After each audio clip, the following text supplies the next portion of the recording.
Hello les amis, j'avais une bonne nouvelle pour vous aujourd'hui. Mettez le bazar et organisez-le bien. Vous vous rappelez, c'était la parole du pape adressée à nos jeunes pour tout simplement les mettre sur la route et leur demander d'agir. La mission des jeunes, dit-il, c'est de connaître Jésus qui ouvre les portes à l'espérance et nous fortifie. Mais cela implique de suivre le plan de Dieu et d'aller à contre-courant. Il dit aussi, on ne veut pas de jeunes qui se fatiguent vite et avec le visage triste. Autrement dit, une invitation à l'endurance et à demeurer dans la joie. Quel défi! Aujourd'hui, jour de Pentecôte où nous recevons l'Esprit Saint, j'avais envie de nous rappeler cette interpellation du pape, car aux yeux de Dieu, nous sommes tous ces jeunes appelés à agir dans le monde. Mais on peut légitimement nous poser cette question, nous demander en quoi mettre le bazar est un appel à l'obéissance évangélique qui devient source de fécondité. Alors pour aller un peu plus loin sur cette interpellation, j'aimerais m'arrêter sur deux moments importants dans la Bible où Dieu met lui-même le bazar dans la vie de personnes. Prenons la passion et la résurrection du Christ. Si ça, mes amis, ce n'est pas un bazar, expliquez-moi ce que c'est.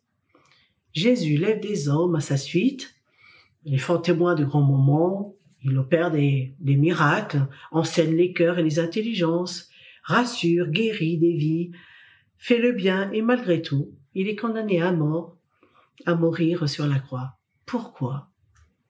N'est-ce pas parce que Jésus, dans son attachement au Père, proclame cette vérité inentendable du pouvoir de l'amour du Père qui livre son Fils unique au scandale de la croix par amour pour l'humanité? Un amour de vérité qui s'attache au pardon de ses bourreaux, à la considération du plus petit, du pauvre, de l'injustice, du partage. Jésus, dans l'obéissance à l'amour du Père, manifestement dérange les structures du non-partage, dérange les consciences de ceux qui pensent que l'appartenance à Dieu est simplement une affaire de loi et de pouvoir. Jésus, rappelez-vous, par son attitude et sa parole, met le bazar au temple pour remettre en place la seigneurie du Père. Il met le bazar pour obliger le rangement, pour réordonner les choses à Dieu. Et c'est la résurrection qui enfante la vie. Un autre exemple dans le livre de la Genèse, au chapitre 12, cette phrase que vous connaissez bien, ce verset que vous connaissez par cœur, « Quitte ton pays, ta famille, ta parenté, pour un pays que je t'indiquerai et je te bénirai. » Cet ordre de Dieu met le bazar dans la vie d'Abraham, rappelez-vous, qui est âgé, qui doit quitter sa terre, son père, en prenant tout son beau monde pour une aventure, en fait, où il ne sait pas à quelle sauce il va être mangé. C'est pas aussi simple que ça, en fait, de quitter une terre. Et puis on n'est pas appelé à cela d'une façon naturelle. Son obéissance a pour conséquence la bénédiction de Dieu pour son couple. Le miracle de l'enfantement est accordé à son épouse Sarah, elle-même âgée. Alors, si j'ai pris le temps de vous citer cette parole, ce n'est pas simplement parce que je l'ai lu dans la Bible, mais c'est surtout parce qu'il a 32 ans, alors que j'avais une malformation d'utérus qui m'a rendu stérile, j'ai reçu cette parole comme une évidence d'un ordre de Dieu de tout quitter pour le suivre. Alors, poussé par ce désir d'obéir à Dieu, je mets cette parole en pratique. En quittant avec mon mari, il y a quelques années, notre pays, la Nouvelle-Calédonie, nos familles, un travail, un rang social, notre parenté, malgré les projets de vie qu'avaient nos familles pour nous. Une porte étroite pour quitter les siens, pour suivre Jésus dans une vie de prière et de service au sein de la communauté de Chemin Neuf. D'ailleurs, arrivé en métropole, tout nous était inconnu. Mais on sentait que la fidélité de Dieu ne nous quittait pas. Ainsi, après 9 mois de vie au sein de cette vie de prière, le Seigneur nous fait ce cadeau de voir accomplir sa promesse. Il donne à mes entrailles de pouvoir enfanter un fils. Et dans sa fidélité à toute cette parole qui nous a été donnée, il ne se contente pas simplement de nous donner un fils, mais en fait, il nous donne aussi 3 enfants. Donc aujourd'hui, nous avons la joie de vous témoigner. Moi, j'ai la joie de vous témoigner là aujourd'hui de cette promesse accomplie, de la joie de voir comment le Seigneur conduit nos vies.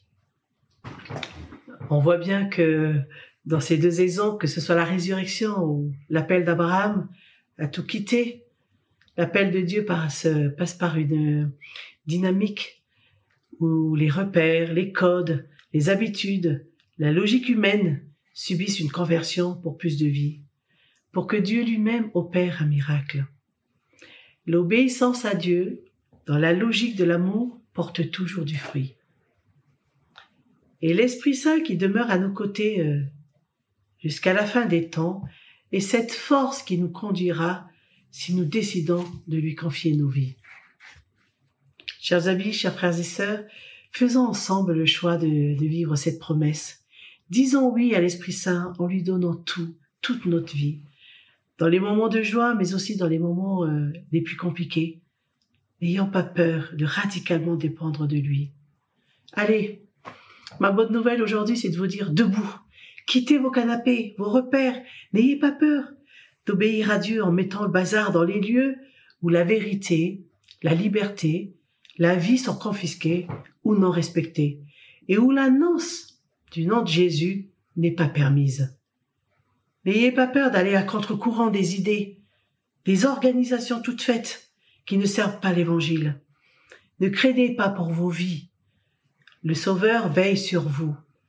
D'ailleurs, Luc au chapitre 12 nous dit la chose suivante: « Les cheveux de votre tête sont tous comptés. » Attachez-vous au Christ et faites de l'Esprit Saint votre meilleur ami, celui à qui vous confiez tout et qui conduit toute votre vie. Ne recherchez pas à être aimé pour vous-même, mais pour le Christ. En fait, finalement, pour résumer en une phrase, mettre le bazar, c'est finalement ordonner, enraciner toute votre vie en Dieu. Et tout le reste vous sera donné par surcroît. Tout le reste est une bénédiction à laquelle le Seigneur nous fait une promesse. Maintenant, j'avais envie de vous inviter à faire un petit exercice, à fermer les yeux, à ouvrir vos mains et peut-être dans votre cœur ou même à haute voix, là où vous êtes, dans vos maisons, peut-être répondre d'une façon radicale à cette question de l'Esprit Saint. Veux-tu me donner ta vie? Reconnais-tu que le Christ est ton maître et sauveur?